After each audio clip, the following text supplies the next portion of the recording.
আসসালামু আলাইকুম বন্ধুরা, আমরা বিভিন্ন সময় ইচ্ছায় বা অনিচ্ছায় অর্থাৎ জেনে বা না জেনে আমরা ফেসবুক পেজ খুলে থাকি, কিন্তু একটা সময় দেখা যায় যে সেই ফেসবুক পেজটি আমাদের আর প্রয়োজন নেই। তো আমরা তখন চিন্তা করি যে এই ফেসবুক পেজটি ডিলিট করব, কিন্তু কিভাবে ডিলিট করব সেটা জানি না। তো আজকে আমরা এই ভিডিওতে দেখব যে একটি ফেসবুক পেজ অ্যাকাউন্ট কিভাবে ডিলিট করা যায়।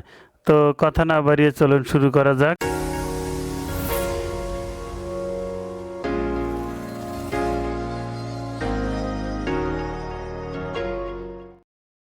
আমরা প্রথমে যাব হলো আমাদের ফেসবুক প্রোফাইলে। এই যে আমার ফেসবুক প্রোফাইল, আমি এই ফেসবুক প্রোফাইলের উপর টাচ করছি। এবার এই যে বাম কর্নারে এই যে লোগো বা প্রোফাইলের যে ছবি আছে এই ছবির উপর টাচ করব। এবার আমি আবার এখানে টাচ করছি। এবার এই যে দেখুন আমার এখানে এই যে সেটিংস একটা আইকন দেখতে পাচ্ছেন, এই সেটিংস আইকনের উপর টাচ করি। তো আবার আমি এইখানে টাচ করছি। এই যে দেখুন বন্ধুরা, আমার এই ফেসবুক প্রোফাইলের অধীনে দুটি ফেসবুক পেজ অ্যাকাউন্ট খোলা আছে। তো আমি এখন এদের মধ্যে থেকে একটি পেজ ডিলিট করব। তো যেমন এই যে সোয়াদ ডিজিটাল মার্কেটিং এজেন্সি, এই পেজটাকে আমি ডিলিট করব। এই পেজটা আমি খুলেছিলাম তখন জাস্ট পরীক্ষা করার জন্য। তো এখন আর এই পেজটি আমার দরকার নেই, এজন্য আমি এই পেজটি ডিলিট করব। তো এই পেজটির উপর টাচ করি। এবার সুইচ হবে, তো একটু অপেক্ষা করুন। বাস, এই যে দেখতে পাচ্ছেন আমার এই পেজটি অলরেডি সুইচ হয়ে গেছে।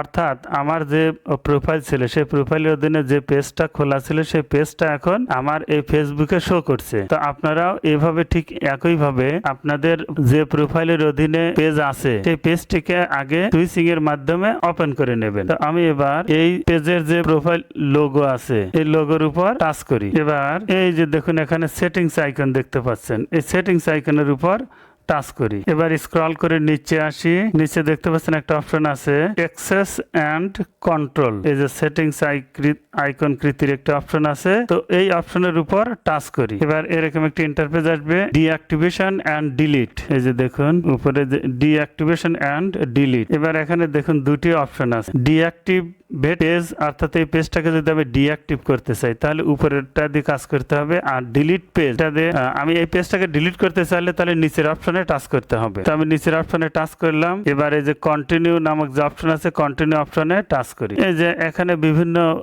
বিষয় আছে, এই যে I spend too much to time on Facebook, I have privacy concern. অর্থাৎ আমি এই পেজটাকে ডিলিট করতে চাচ্ছি, কি কারণে ডিলিট করতে চাচ্ছি। তো এর মধ্যে যে কোনো একটা অপশন আপনি বাছাই করে টিক মার্ক দিতে পারেন, আর না দিলেও সমস্যা নেই। তো আমি এই যে কন্টিনিউর উপর টাচ করি, কন্টিনিউর উপর টাচ করলাম। এবার নিচে আসি, নিচে এসে এই এখানে একটা বিষয় খেয়াল করুন যে এই পেজটা যে আমি ডিলিট করব, এই পেজে যদি কোনো তথ্য থাকে তাহলে আমি এই যে এই অপশনের মাধ্যমে ডাউনলোড করে রাখতে পারি, বা এই যে একটা উপরে একটা অপশন আছে এই অপশনের মাধ্যমে আমি সেভ করে রাখতে পারবো। তো আমার সেভ রাখারও দরকার নেই, ডাউনলোডেরও দরকার নেই, এজন্য আমি কি করবো সরাসরি কন্টিনিউতে যাব। তো আমি কন্টিনিউর উপর টাচ করি। এবার আমার এই যে মোহাম্মদ মাহবুব আলম এই যে প্রোফাইল অ্যাকাউন্ট আছে, তো এই অ্যাকাউন্টের অধীনেই তো আমি যে পেজটা খুলছিলাম সেই পেজটা ডিলিট করতে যাচ্ছি। এজন্য এই মোহাম্মদ মাহবুব আলম এই প্রোফাইলের যে পাসওয়ার্ড সেই পাসওয়ার্ডটা এখানে বসাতে হবে। এই যে দেখুন ইন্টার পাসওয়ার্ড, আমি দেখাচ্ছি। এই যে দেখুন এখানে একটি অপশন আছে ইন্টার পাসওয়ার্ড। তো আমি পাসওয়ার্ডটি বসিয়ে দেই। পাসওয়ার্ড বসিয়ে কন্টিনিউতে টাচ করার পরে এরকম একটি ইন্টারফেস আসবে, দেখুন ডিলিট কনফার্মেশন। তো আমি এখানে কন্টিনিউতে টাচ করি। এবার ডিলিট পেজের উপর টাচ করি।